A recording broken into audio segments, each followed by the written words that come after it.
उत्तर प्रदेश के छोटे से जिले अमरोहा में आज भी कुछ ऐसी कहानियां सुनाई जाती हैं जिनका जवाब किसी के पास नहीं है। ये कहानी है 22 साल की वंशिका की, एक साधारण लड़की। लेकिन एक रात उसके साथ कुछ ऐसा हुआ जिसने पूरे गांव की नींद उड़ा दी। रात के करीब 10:30 बजे थे। वंशिका अपनी मौसी के घर से लौट रही थी। गांव का रास्ता खेतों के बीच से होकर जाता था। अचानक उसे पीछे से पायल की आवाज सुनाई दी। कौन है वहां? लेकिन वहां कोई नहीं था। तभी पेड़ के नीचे उसे सफेद कपड़ों में खड़ी एक औरत दिखाई दी।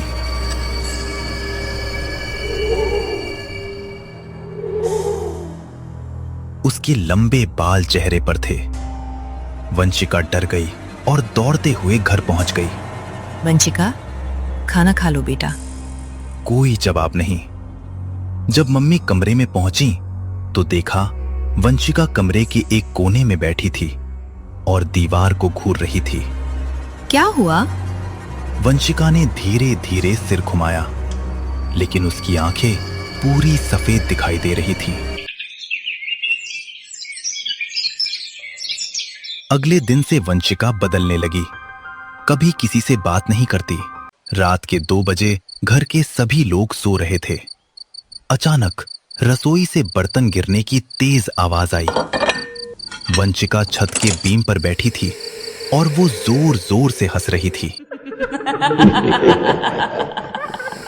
अचानक वंशिका ने चुड़ैल का रूप धारण कर लिया। तुम लोग इसे मुझसे नहीं छीन सकते। अब ये मेरी है। जो भी पास आएगा मैं उसे खत्म कर दूंगी।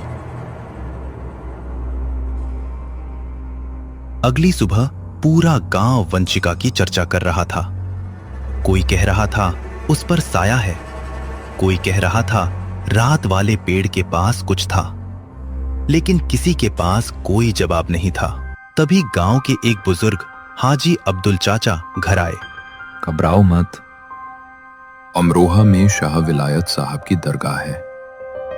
बहुत लोग वहां दुआ करने जाते हैं। उसे वहां ले जाओ, अल्लाह चाहेगा तो राहत मिलेगी। वंशिका के परिवार ने तुरंत जाने का फैसला किया।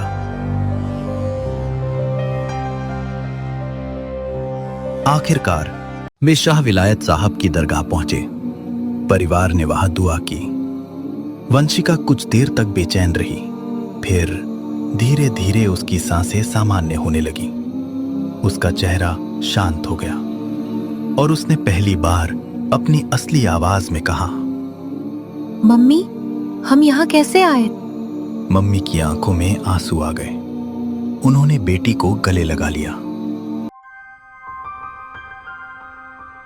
कुछ दिन बाद वंशिका पूरी तरह सामान्य जीवन जीने लगी।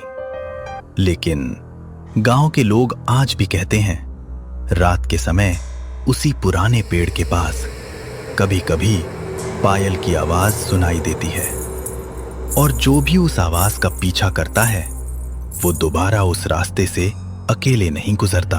क्या वंशिका के साथ जो हुआ वो सिर्फ एक डरावनी घटना थी, या फिर उस रात उस सुनसान रास्ते पर सचमुच कोई उसका इंतजार कर रहा था? अगर आपको ऐसी हॉरर कहानियां पसंद हैं तो वीडियो को लाइक करें, चैनल को सब्सक्राइब करें और कमेंट में जरूर बताइए आप अगली कहानी किस विषय पर देखना चाहेंगे।